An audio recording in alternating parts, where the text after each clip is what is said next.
Hey, what's up guys? Jake with Legacy 4x4 here again, and today we got another quick assembly and table slash build thing for another new tool in my shop.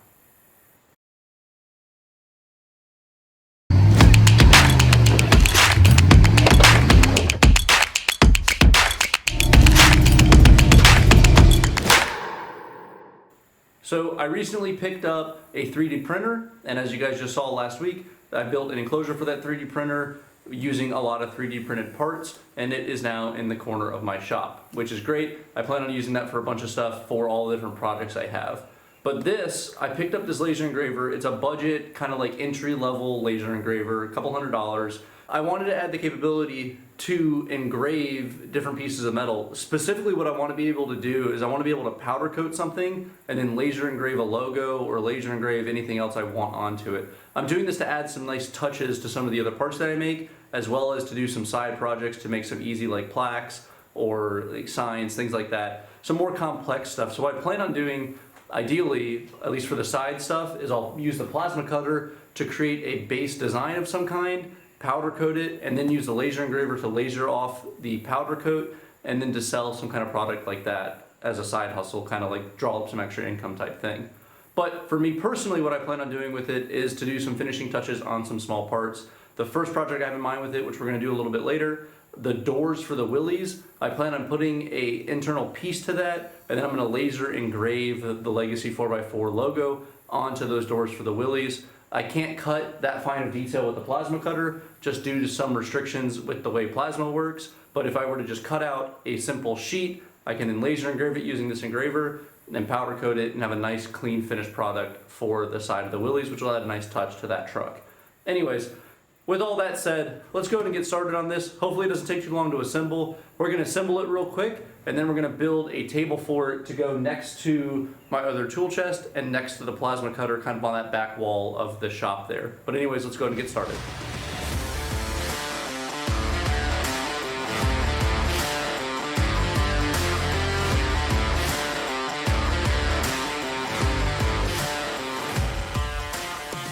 All right, so I know this machine is very different than the 3D printer that I just assembled, but they're both CNC machines. And my first impression of this, one, there's far less parts, at least by the looks of it, and it's already like pre-assembled for the most part. So the track is already laid with the wires through it. All you gotta do is plug it in by the looks of it.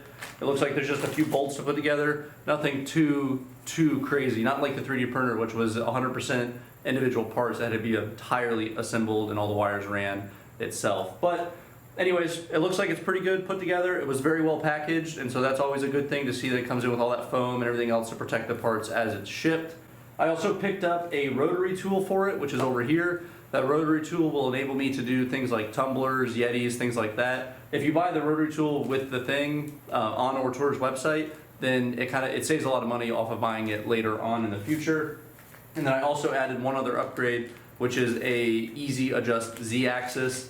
So this doesn't have, like the plasma cutter does torch height sensing. This does not have torch height sensing or anything like that, so you have to manually set the torch height prior to doing any of the engraving on it. Shouldn't be too much of a hassle though, and again, I'm not going to use it as often. And the parts aren't going to warp the same way that they warp on the plasma cutter, which is why you want the torch height controller, why you want the auto sense, all that kind of stuff on it. So anyways, with all that said, let's just go ahead and put this thing together real quick. I don't think it's going to take too long based on how this thing came shipped, but let's get started.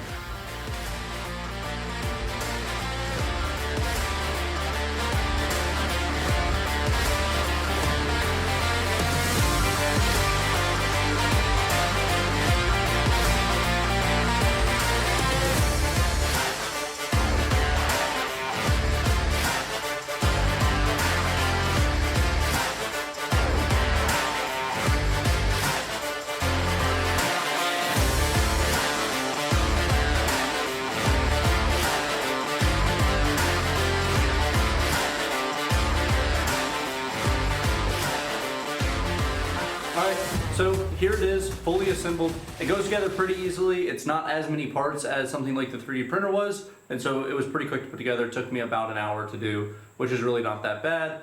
Like with most things that you buy overseas or from other manufacturers, the instructions are not as good as I would have liked. It took a lot of like reading between the lines and trying to look at these really tiny pictures on the instruction manual to understand what they were trying to do. but there's not that many parts, and you can kind of like process of elimination your way through it. Goes together super easily. Now, the next thing that we got to do is build a table for it.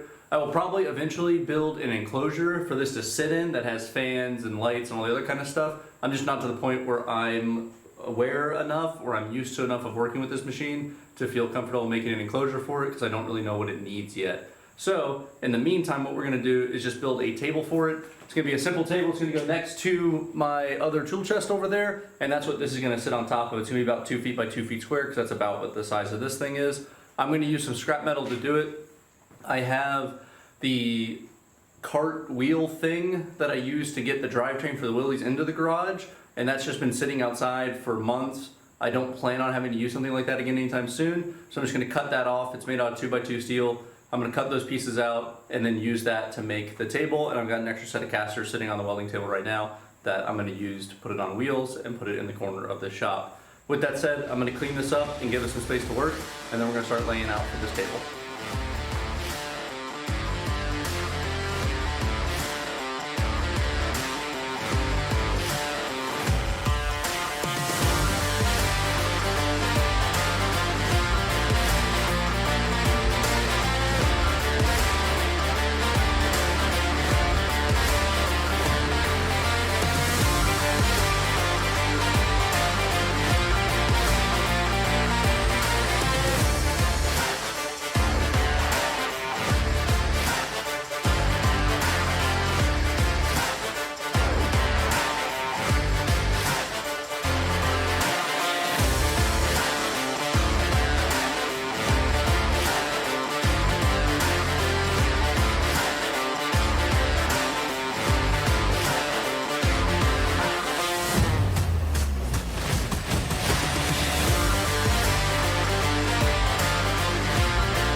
Alright, so we're making super steady progress on the world's simplest table. You guys can see it here behind me. I am just barely short of getting a front piece on it. I might try to make something work here in a second, but I want to go ahead and get the wheels on because I have them. So everything in my shop runs these same casters except for the plasma table and the tool chest, obviously, but everything else runs these little casters. These are like 20 bucks on Amazon. They work pretty well. They're nice thick rubber. They come with bolts and nuts necessary to mount them to a mounting plate, and I usually plasma cut out mounting plates, but I haven't turned that thing on since getting back, and I'm sure it's gonna have some faults to it after having sat for 3 months. So I'm gonna just weld these on, and because I really don't want to take the time to plasma cut out more brackets, but we're gonna just weld these on, super simple. This is a trash recycle table anyways, so it's not that big of a deal. I'm gonna go ahead and put these on, and then we gotta figure out what we're gonna use to make the top of this table.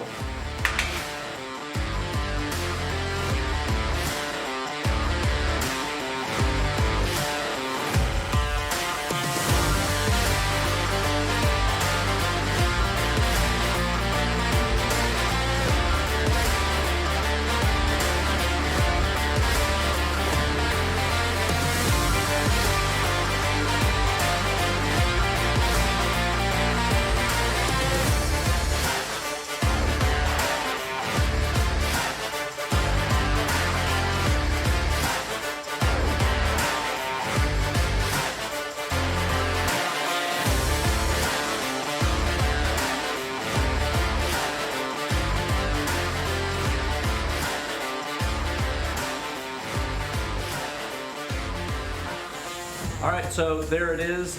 I would normally test the laser in front of you guys, but I'm out of time today, and I actually didn't think I'd get this far in one day, so I don't have anything to cut. So tomorrow, or sometime in the future, whenever I think of a project I want to do with it, I will show you guys what this looks like.